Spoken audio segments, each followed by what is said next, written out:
welcome back to A Wealthy Life, the podcast for smart, capable women who are really ready to lead their financial futures with clarity, confidence, and some calmness.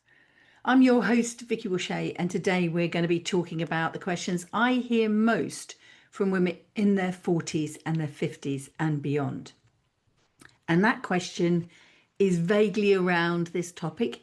Is it too late to plan for my future? Have I left it too long to get my money in order? Can I still create a wealthy life now, at this stage of my life? And I think if I was to go through each question in order, I'd say the answer is no, no, yes. No, it's not too late. No, you've not left it too long. Maybe a little, but yes, you can still create your wealthy life from here.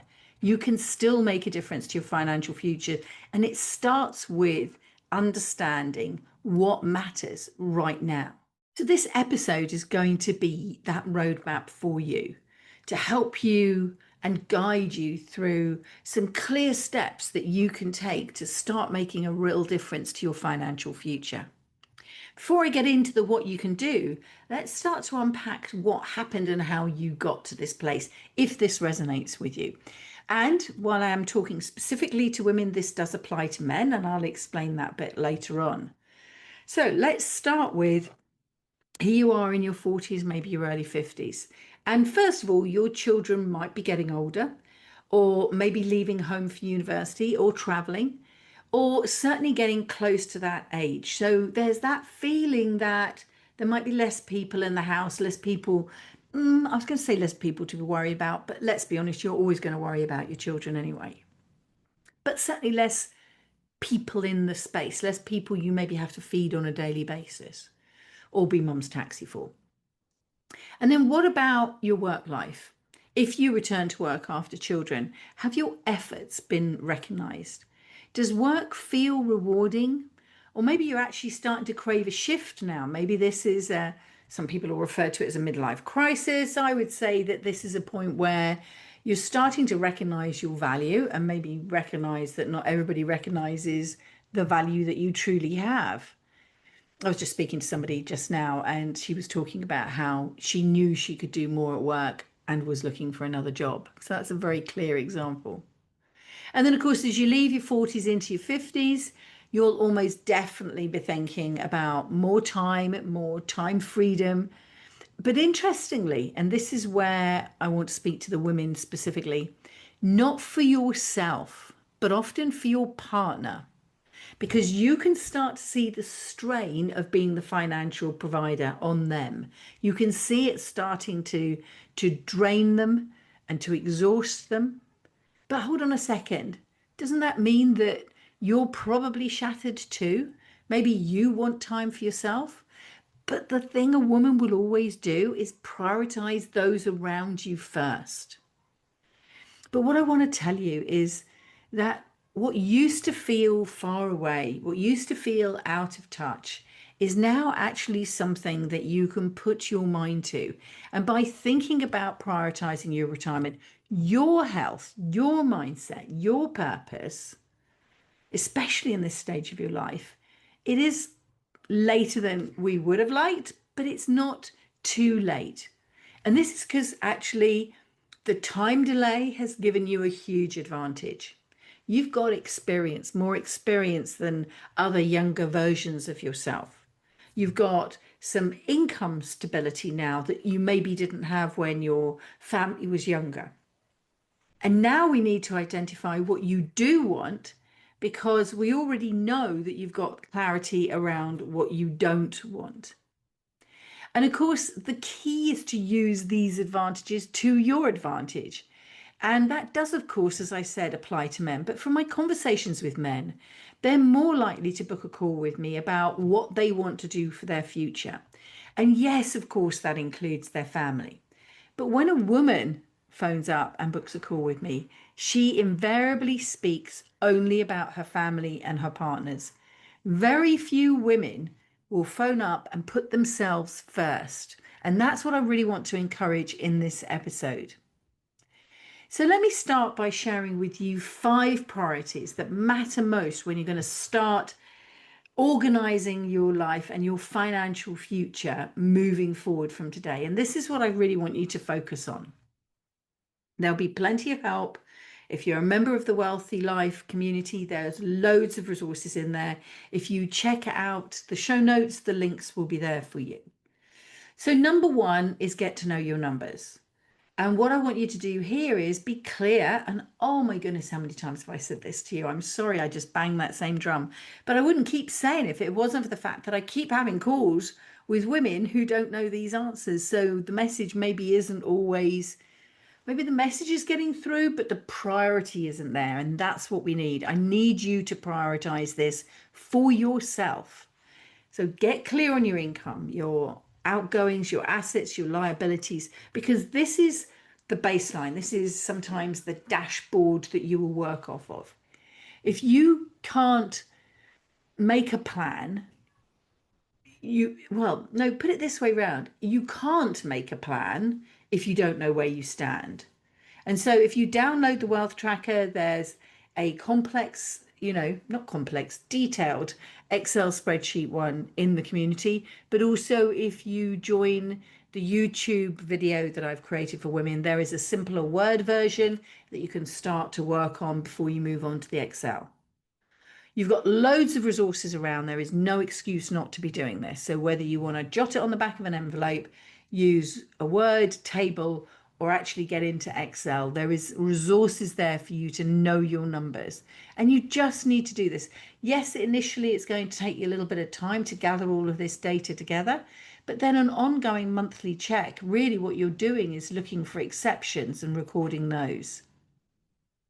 The second thing I want you to look at is your financial resilience figure. And I talk about this a lot. Some people call this your emergency fund, but I think from a positive mindset of things, the words financial resilience is more empowering. It says that you can cope with whatever might come your way. Whereas an emergency fund makes it feel like, oh, something's going to happen and I don't know that I'm in control and therefore I need this pot of money. So let's call it a financial resilience fund.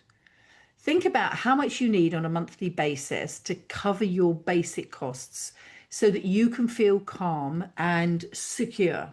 The basic expenses, so your mortgage, your rent, your utility bills, all the essentials, not the luxuries, not the Spotifys, the skies and all of that sort of stuff. Just the basics. Now that's not to say that you can't have more, but we just need to know that number. The number that if you multiplied it by 6 months, and you put that amount into a high rate interest savings account, you'd be in a position where you'd know that no matter what happened to you, that for the next 6 months, you've got enough money to cover the essentials. You couldn't have a holiday, you can go buy clothes, get your nails done, any of that sort of stuff.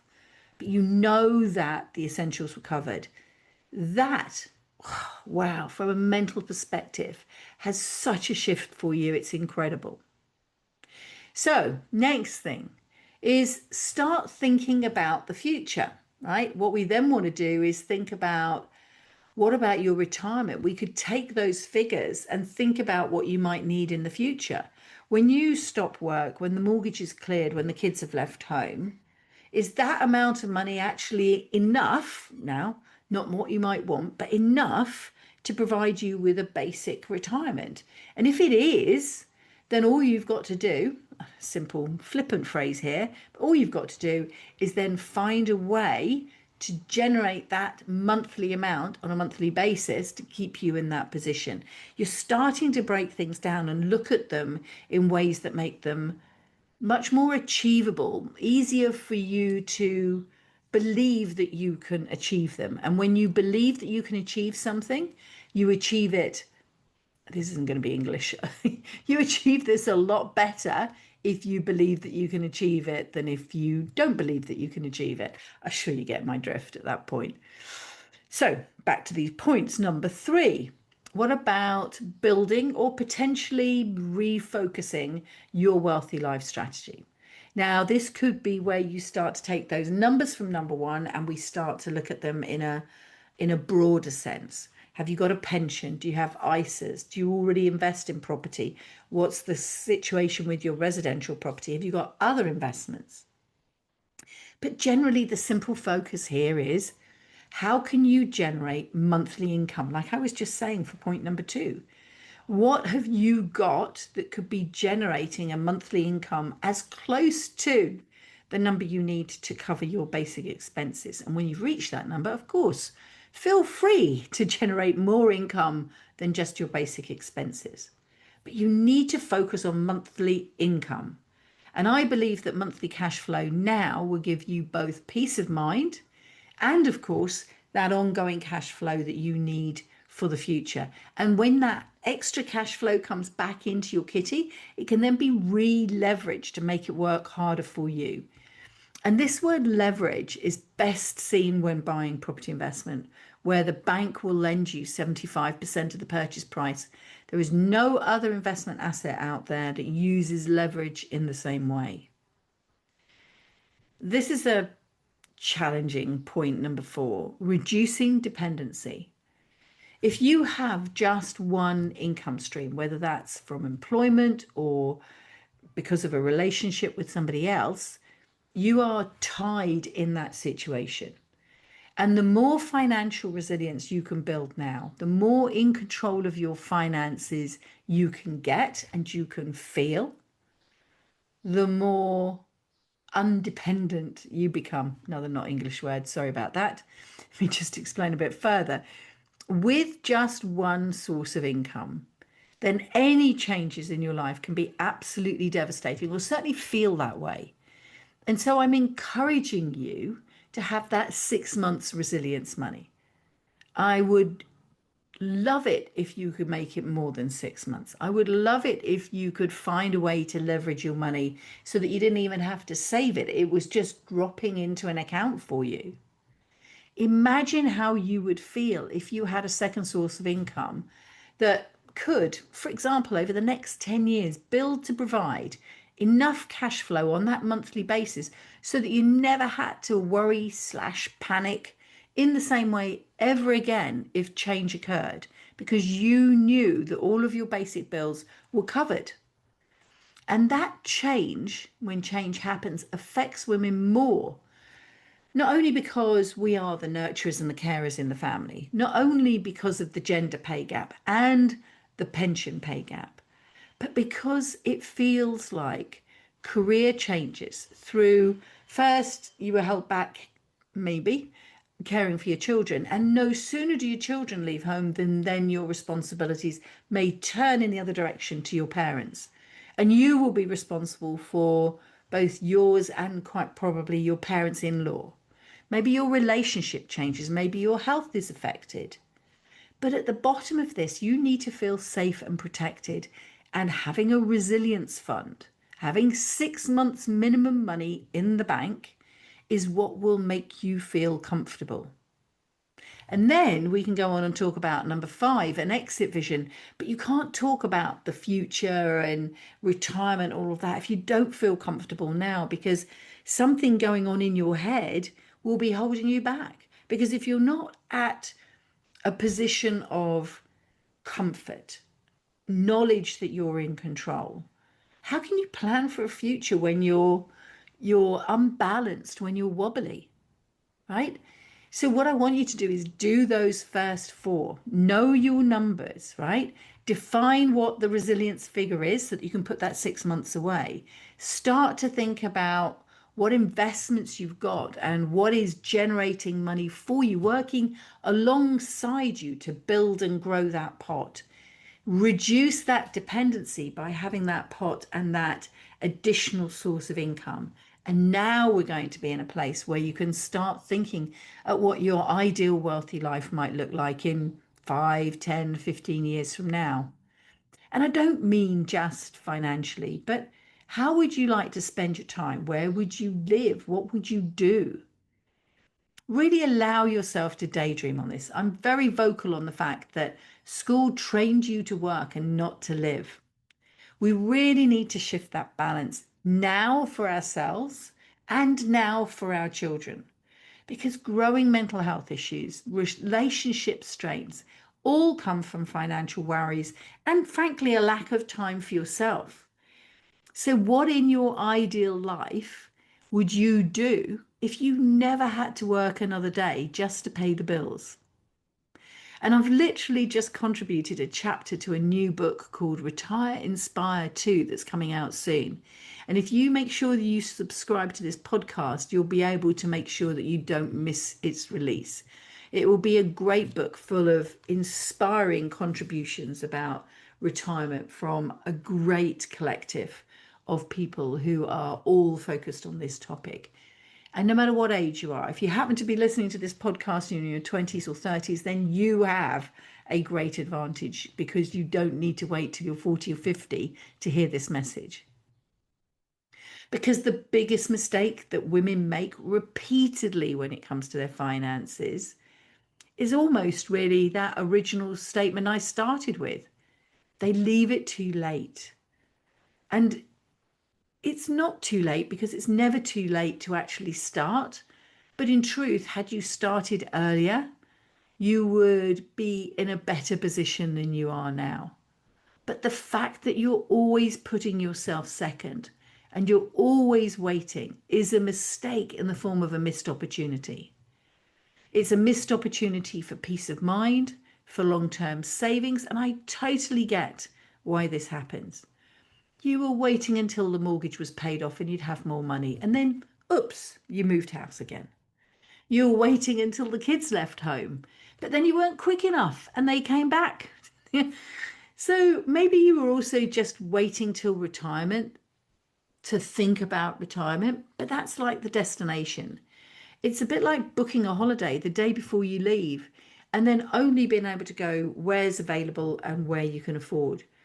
And now, while you might not want a round the world cruise, you might not want to have a weekend in Bognor. And there's no offense to Bognor, right? Time is your greatest asset. And the sooner you engage with your money, with your financial future, building your resilience, the more power you can give to your money and investments, the more energy you can give to them to set them off working for you, basically so that you don't have to. What if you start now and you were so focused listening to this, doing the course, you just got on it, it would just, something just clicked for you. What if you could retire early? What if you could change the way you work from 5 days a week to 4 days a week to 3 days a week? What if you could do that? Now, you don't have to fix everything at once. You just got to decide. And it's deciding that you are important that is so important. And then all you've got to do is literally just take that next smart step. So let me just talk through a simple ritual. Even if you don't watch the video, just a simple ritual. Check your numbers on a monthly basis, your income and your outgoing. Make sure that you're not accumulating debt and focus on accumulating that resilience pot. And then every quarter, just take a bigger vision. Just have a look. Right, so the plan was this was going to happen. How am I moving towards that plan?